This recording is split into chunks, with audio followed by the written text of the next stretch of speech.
Oh, guys, it's the old bear at the old bear's den of Bigfoot.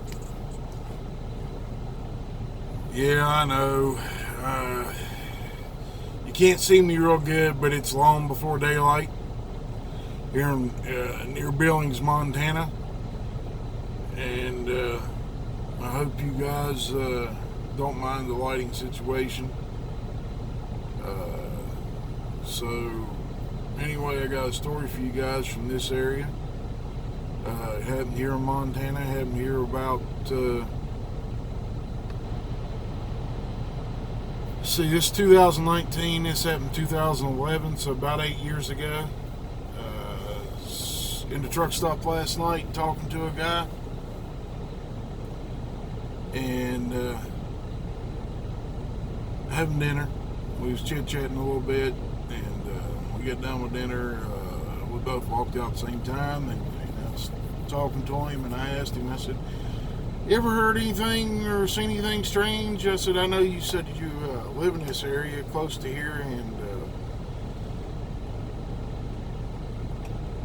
I know you said you hunted and all that stuff, and you ever heard anything?" Sorry, guys, for that break. There's another driver asking me a question. Uh,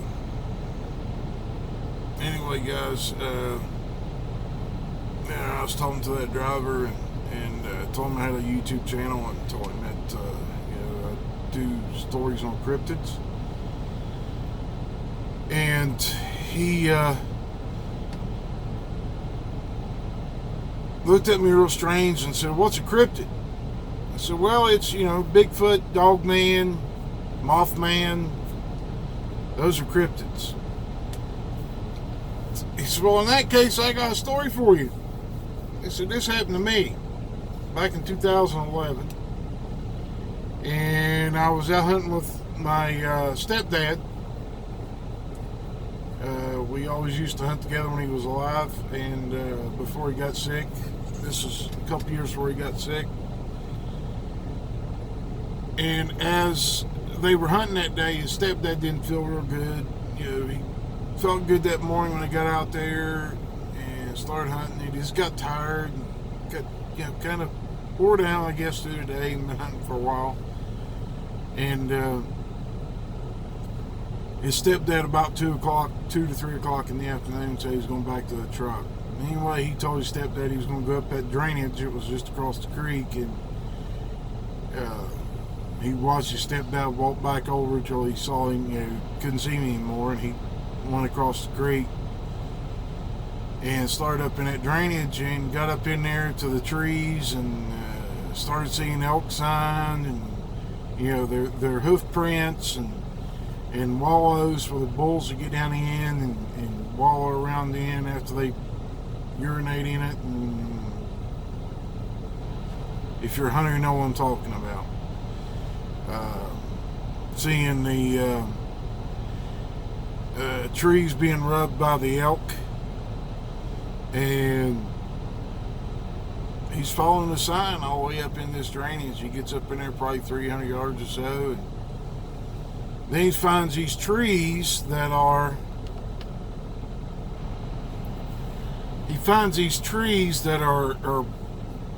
broken over. They've been twisted and then broken over. He said they're probably 2 to 4 inches thick. Some of them.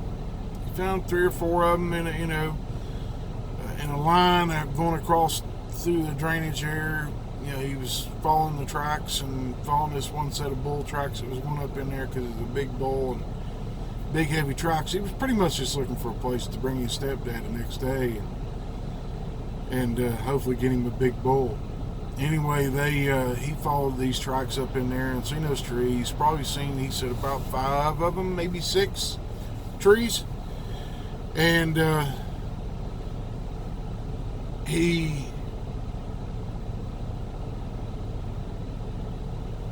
looked around, trying to spot a bull before, trying to spot the elk before he saw one, before they saw him. Anyway, he gets up in there probably 300 or 400 yards by now, and he stops, and it's starting to get later in the evening, and he's thinking, well, maybe I need to get out of here. This would be a good place to bring my stepdad tomorrow, and me and him come up in here, and maybe I can go up top and see if I can't push some down to him or anything tomorrow. And he's getting tired himself, so it's getting close to the end of the day. He's got to get out of there. Anyway, he heads down off the mountain, and he gets maybe 50 yards, and he hears some big ruckus coming from behind him. So he turns around, and he looks up, and he sees these elk come running down, probably 60 yards from him. There's probably 6 or 7 of them running off the mountain. Excuse me, guys, I had something in my eye. And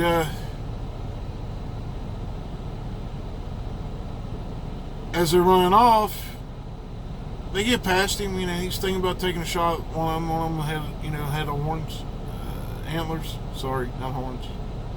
Elk lose their antlers, so it's an antler. Anyway, he gets off the mountain. They run off the mountain, and he starts walking down. He takes a few steps, and he hears this loud scream. He said it sounded almost like a woman that was a deep vocal, deep scream from a woman. That's what it sounded like to him. And he thought somebody was in trouble or needed help, or they fell, broke a leg, done something. So he starts screaming back up the mountain, "You need help? Need help? Hey, anybody there? Need any help? Hey, answer me." You don't hear nothing. He's figuring he'd hear 3 shots. Somebody, that's the sign that somebody is in distress and needs help. Anyway, guys, he decides that, it didn't sound like a person, but yet it did. He said maybe it could have been a mountain lion screaming. He wasn't sure.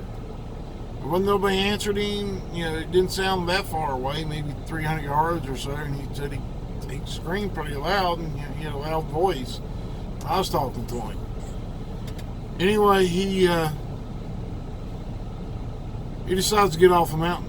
So he starts back down the mountain, gets about another 50 yards or so, and it screams again. This time it's about 200 yards closer to him. So he's thinking this is a mountain lion. This wouldn't be a good situation. The mountain lion was hunting the elk, and he needs to get out of there. This thing's hunting. And he didn't want to have to deal with a mountain lion in the dark. So he heads off the mountain, and he didn't take 10 steps. He hears something big and heavy come running off the mountain. It's breaking limbs and stuff on the ground, big pops, big heavy footfalls. He's thinking this is a big bull. Maybe he'll get a chance to shoot it. So he stops and turns around, and he's looking back up the mountain. And about 100 yards away, he sees something move. He throws his rifle up. He turns his scope up a little bit. So he's got a 3x9 by 50 scope on a 300 Win Mag. And he's looking at it through the scope at this thing, and he sees black hair. Well, this thing steps out. And as it steps out, he sees this non-elk. He sees big black fur. Or hair, rather, not fur, because you can tell the difference between fur and hair. At least a hunter can. If they can't, then they shouldn't be hunting. They should know the difference. And he goes through the process of looking this thing over, and he starts to feet and goes up, and he sees long hair on its thing's legs, and hair covering the top of his feet, and he's looking up along this thing, gets up to the waist, and the waist kind of goes in, and he sees the hands that were hanging beside, almost down to the knees. Big, huge hands, bigger than mine. He said it would take 2 of my hands. That's my hand, guys. know you can't see it real well, but maybe you can't. There we go. Let me move over a little bit. There you go. So, 2 of my hands. I got big fat hands, and two the size of mine. He says he's looking at this thing, long hair all over its legs, up its arms, hanging down over across the hands. Looks at the stomach area through the scope, and it's thinner hair there, but the muscle tone on this thing is just amazing. He said it was like looking at a bodybuilder, a super bodybuilder. So he gets up to the head and he starts describing the head. Well, it's like having, this is what the head looked like to him. There was, about the ears down was muscle. He said the only part you could see of the neck was right here underneath his chin, and you couldn't see much of that. There wasn't much there. This thing had huge black eyes. He said the eyes were just big eyes, big, deep, dark black eyes. It said it looked like it had a furrowed brow. This area across here was just straight across, kind of protruded just a little bit.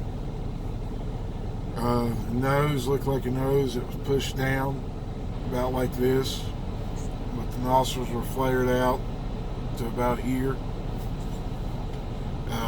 Distance between the bottom of his nose and the lips were about 1.5 inches, 2 inches.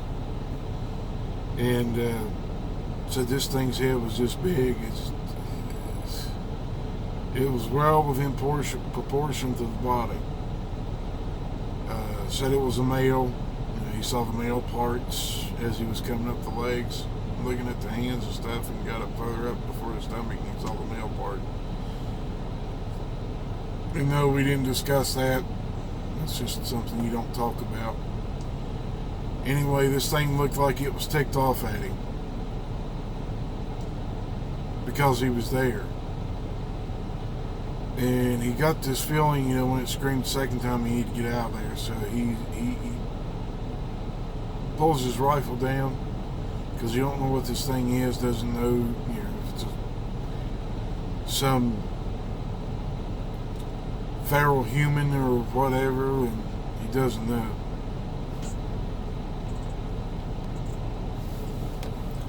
So, he doesn't know what to do. He thought about shooting it for a minute, and then he's like, as big as this thing is, I may not be able to kill it, so I gotta get out of here.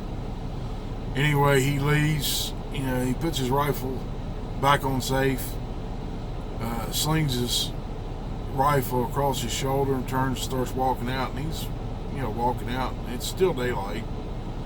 Not a lot, but, there's light coming through the trees, and he can see this thing, and he starts walking out, and he gets probably 20 yards away from it, further over the hill, and he looks back, and it's still standing there, and he gets further over the hill, and he turns around. He turned around 4 or 5 times, and lost sight of it about the 5th time, and decided it was time to kick it in high gear, and he got it out of the woods as fast as he could. Got down to the truck and got in the truck with his dad after he unloaded his rifle and put everything away, and told his stepdad what he saw, and they discussed it on the way home, and he'd seen finding Bigfoot and them showing what Bigfoot, their thoughts of what Bigfoot looks like, the big hairy Harry and Henderson type Bigfoot they always show on Finding Bigfoot. They don't show the true nature of a Bigfoot. And he said this thing just looked like it was ticked off at him for being in the woods. He shouldn't have been there. So they left, went home. He figured out what it was and told his stepdad again afterwards. Told his stepdad, what he thought it was. His stepdad didn't doubt him, but he's still kind of skeptical about it. But that's to be expected. The man hadn't seen one. Anyway, he was telling me all about this thing, and we had a good conversation, and I hope you guys enjoyed the story, and y'all have a wonderful day. I hope you're blessed in everything you do, and my prayers are all with all of you, and I thank y'all. Y'all have a wonderful time, and get out there this hunting season, guys and girls, and take your kids with you. It's not about shooting an animal. It's about being with your family and friends. And I hope each and every one of you have a blessed Thanksgiving and a very happy and blessed Christmas. And don't forget the reason for that time of season. It's about Christ. It's not about presents. It's not about a Christmas tree. It's about remembering what Christ was born. So all of y'all have a wonderful day and a wonderful life, and we'll be bringing you some more stories, and we hope to have a live show real soon, and we'll see y'all next time. Thank you for coming. Bye-bye.